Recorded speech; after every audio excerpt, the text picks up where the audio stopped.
Bercerita tentang keluarga Rini yang tinggal di sebuah rumah besar dan tua di daerah terpencil milik neneknya, Rahma. Keluarga Rini memiliki ibu bernama Marwani Suwono yang kini terbaring sakit dan tidak mampu bergerak ataupun berbicara. Kemudian ayah yang tidak diketahui namanya. Lalu 3 saudaranya, Tony, Bondi dan Ian.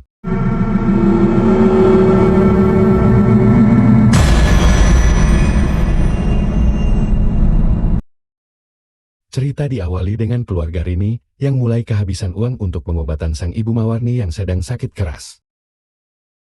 Penyakit yang begitu parah yang membuat Mawarni hanya bisa berbaring di tempat tidur saja.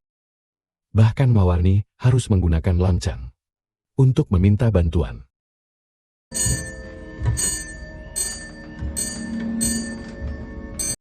Berbagai cara dilakukan Rini dan keluarga untuk mendapatkan uang tambahan. Termasuk Rini harus berhenti kuliah dan meminta royalti milik Mawarni dari karyanya yang terkenal berjudul Kelam Malam.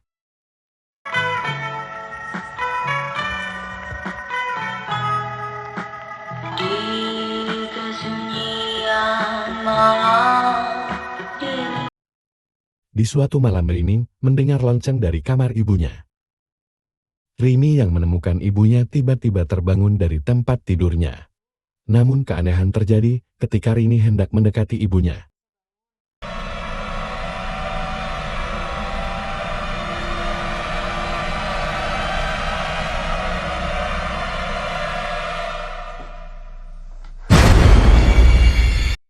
Ibunya tiba-tiba terjatuh ke lantai dan langsung meninggal dunia. Ibu, udah nggak ada.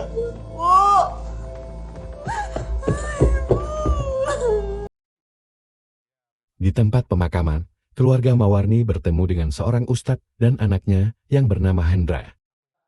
Malamnya Pak Ustadz dan para warga sekitar pun melakukan pengajian di rumah Mawarni. Singkat cerita, ayah Rini pergi ke kota untuk mencari pekerjaan sekaligus untuk menggadaikan rumah mereka. Kematian sang ibu menjadi awal kejadian mistis di rumah keluarga Rini dan mereka pun didatangi oleh sosok yang menyerupai ibunya. Di lain sisi Bondi menemukan nenek mereka tenggelam di dalam sumur dan langsung meninggal di tempat. Ketika sedang beberes kamar neneknya, Rini menemukan surat yang ditujukan atas nama Budiman Shailendra, seorang penulis sekaligus ahli spiritual. Rini bersama dengan Hendra pun pergi mengantarkan surat itu ke tempat Budiman. Baik, terima kasih. Di suratnya tertulis dia minta pertolongan Anda untuk menyelamatkan kami. Budiman ternyata adalah teman dari neneknya Rini. Ia pun bercerita bahwa dulu neneknya menentang pernikahan orang tua Rini karena Mawarni adalah seorang seniman dan tidak bisa memiliki keturunan. Oleh karena itu, Mawarni mengikuti sekte pemuja setan demi mendapatkan keturunan. Pasti ada sesuatu yang terjadi di rumah kalian. Bondi yang syok atas kejadian neneknya pun mulai bertingkah aneh dan hendak menyakiti adiknya yang bernama Ian.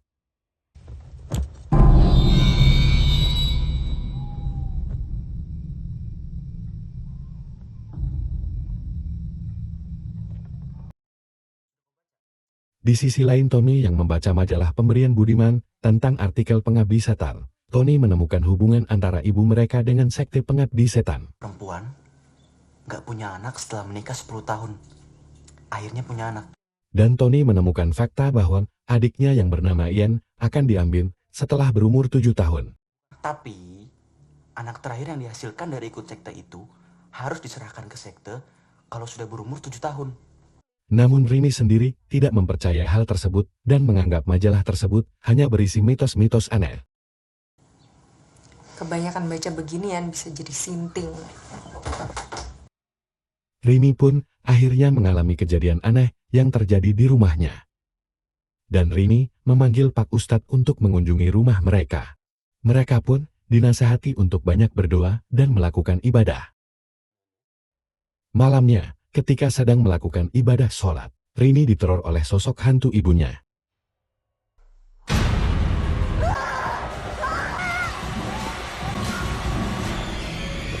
Yang mengakibatkan Rini harus mengungsi dengan adik-adiknya ke rumah Pak Ustadz. Pak Ustadz, boleh tidak Pak Iya, masuk dulu. Keesokan harinya Pak Ustadz pun berencana untuk melakukan pengajian di rumah Reni.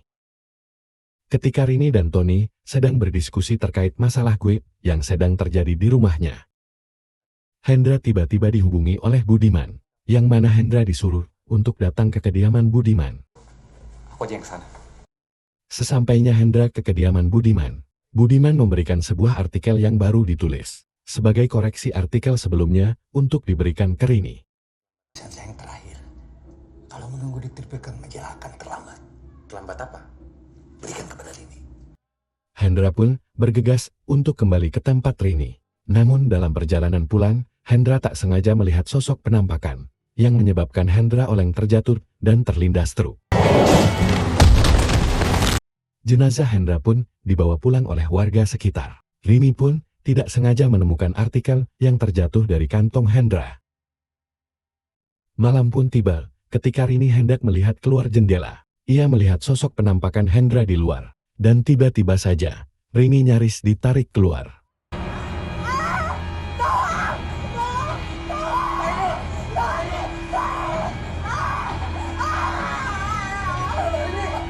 Pak Ustadz hanya memperhatikan dengan pasrah, karena anaknya meninggal akibat mencampuri urusan keluarga Rini.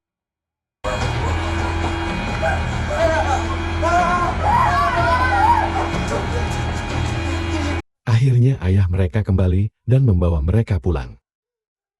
Rini menemukan ayahnya yang sedang menangis ketika mengetahui ibunya telah meninggal tenggelam di dalam sumur.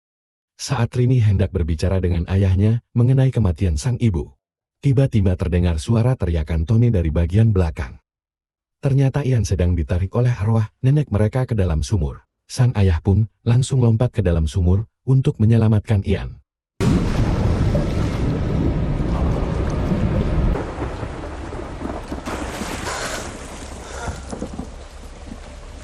Setelah Ian diselamatkan oleh sang ayah, rumah mereka tiba-tiba didatangi oleh banyak setan di luar, yang datang untuk menagih janji dari sang ibu. Kini rumah mereka dikepung oleh para pengabdi setan. Ketika hendak kabur ini, Tony dan ayahnya terjebak di lorong akibat ulah sang nenek. Sedangkan Ian juga mengalami kejadian ditarik oleh sang nenek. Ayahnya pun memohon ampun kepada ibu dan istrinya Mawarni. Mawarni, tolong selamatkan anak kita, Mawarni. Bondi pun berhasil menyelamatkan Ian dari usaha neneknya untuk mengambil Ian. Pintu pun akhirnya terbuka dan Rini, Tony serta ayahnya akhirnya bisa keluar dan berkumpul dengan Ian dan Bondi. Sang ayah keluar dengan murka untuk menantang para pengabdi setan yang mengepung rumah mereka. Maju! Hadapiku! Maju! Para pengabdi setan tidak mengubris sang ayah dan hanya meninggalkan Benny di halaman rumah mereka.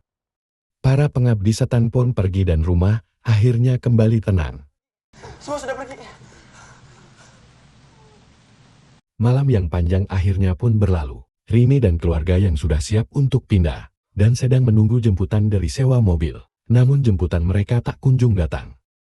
Pak Ustadz pun datang untuk meminta maaf sekaligus menemani keluarga Rini. Rini yang sedang berjalan di halaman rumahnya menemukan benda aneh berbentuk benih yang ditinggalkan para pengabdi setan. Malam pun tiba. Rini yang teringat akan surat dari Hendra yang belum dibaca isinya. Rini pun membahas isi surat tersebut bersama Tony. Namun di tengah perbincangan, mereka mendengar suara aneh dari luar kamar.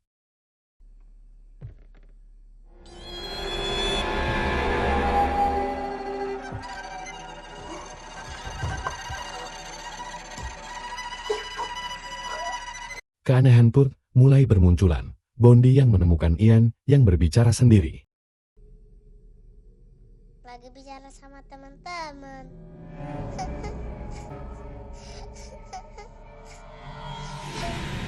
Ayah mereka yang juga diteror oleh hantu istrinya, Mawarni. Ayahnya pun mengumpulkan anak-anaknya untuk segera kabur dari rumah. Nasib sial menimpa Pak Ustadz yang sudah sekarat akibat ditikam pisau. Rini dan keluarganya bersembunyi di sebuah ruangan, dan mereka melihat Ian sedang berjalan turun bersama ibunya Mawarni.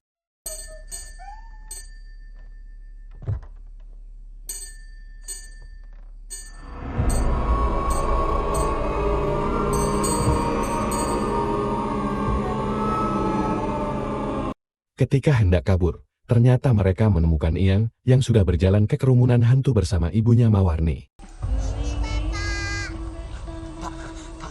Kerumunan hantu tersebut pun mulai mendobrak masuk ke dalam rumah dan hendak menyerang keluarga Rini.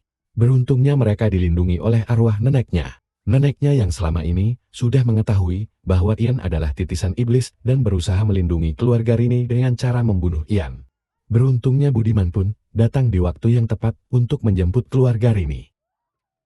Dia bukan anak kamu. Sejak awal dia bukan anak kamu.